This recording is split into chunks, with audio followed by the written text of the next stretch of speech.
Assalamualaikum warahmatullahi wabarakatuh. Berjumpa kembali dengan saya Siti Rosipa. Di sini saya akan mereview ulang pertemuan ketiga mata kuliah hukum pidana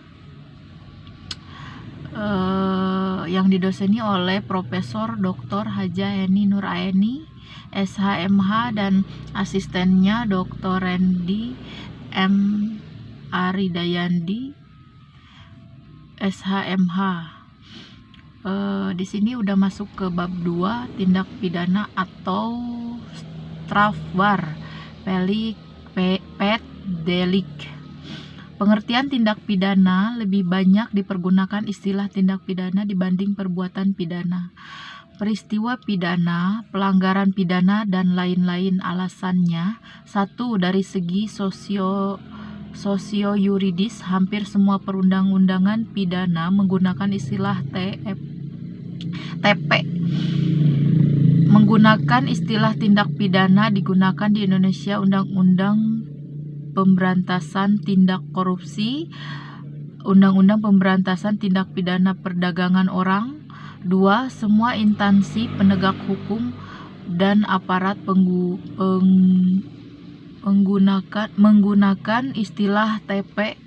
3. Para mahasiswa mengikuti tradisi dan kebiasaan menggunakan istilah TP dibanding perbuatan pidana. Contoh 1. Undang-Undang Nomor 7 dari tahun 1955 tentang TP Ekonomi. 2. Undang-Undang Nomor 35 tahun 2009 tentang TP Narkotika.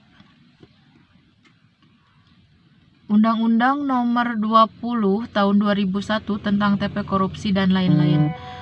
Pengertian tindak pidana menurut pengertian yuridis yang berbeda dengan istilah kejahatan atau perbuatan jahat.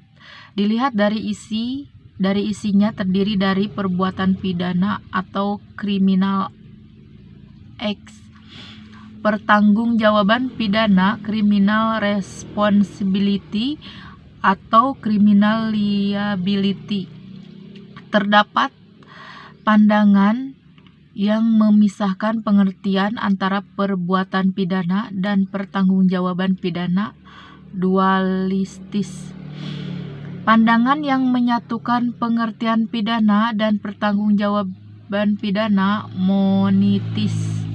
Pada akhirnya, baik dualitis maupun monitis mempunyai tujuan yang sama, yaitu unsur-unsur tindak pidana, unsur objektif, perbuatan atau kelakuan, akibat yang menjadi syarat mutlak dari delik, unsur melawan hukum, unsur yang memberatkan, unsur tambah yang menentukan TP, unsur subjektif, kesengajaan atau dolus, kealpaan atau kulpa, niat atau pornemen,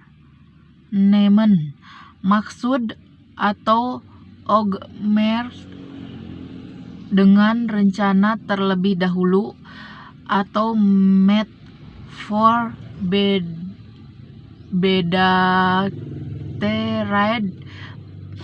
perasaan takut atau fresh. Memiliki pengertian yang luas, terdiri dari satu bagian delik,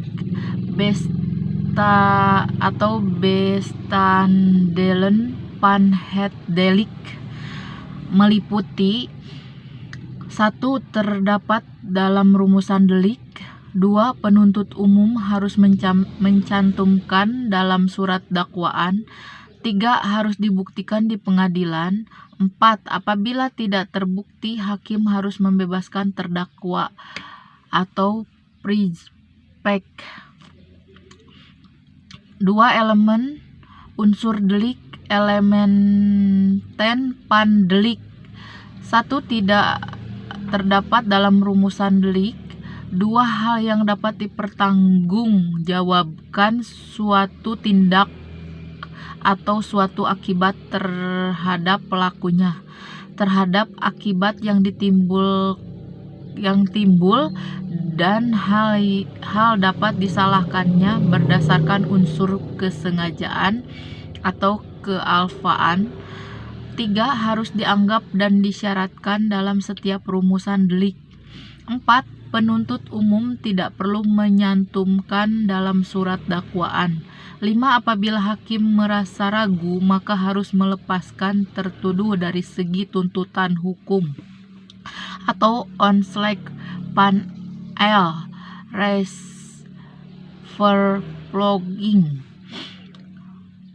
Teknik atau cara merumuskan tindak pidana. 1. Hanya memberi nama yuridis atau kualifikasi tanpa menyebut unsur-unsurnya. Misalnya, pasal 351, pasal 297, 184 KUHP. 2. Hanya menentukan unsur-unsurnya tanpa memberikan kualifikasinya atau nama yuridisnya, misalnya pasal 281, 305 KUHP. 3. Memberikan kualifikasi dan unsur-unsur serta nama yuridisnya, misalnya pasal 362, 372, 378 KUHP. Subjek tindak pidana hanya manusia untuk TP umum. Manusia atau korporasi atau manusia dan korporasi atau untuk TP umum dan khusus. Jenis-jenis tindak pidana. 1. Menurut KUHP, kejahatan misdriven buku 2 pasal 104 sampai 488 KUHP. 2. Pelanggaran overtradingen buku 3 pasal 489 sampai 569 KUHP. Menurut doktrin, delik formil, delik material, delik komisionis, delik dolus, dan delik kulfa, delik tunggal dan delik berganda, delik aduan dan bukan delik aduan, delik politik dan delik umum, delik khusus dan delik umum. Sekian review pertemuan ketiga kali ini. Bila banyak kesalahan dalam menyampaikannya, mohon maaf. Billahi taufik wal hidayah. Wassalamualaikum warahmatullahi wabarakatuh.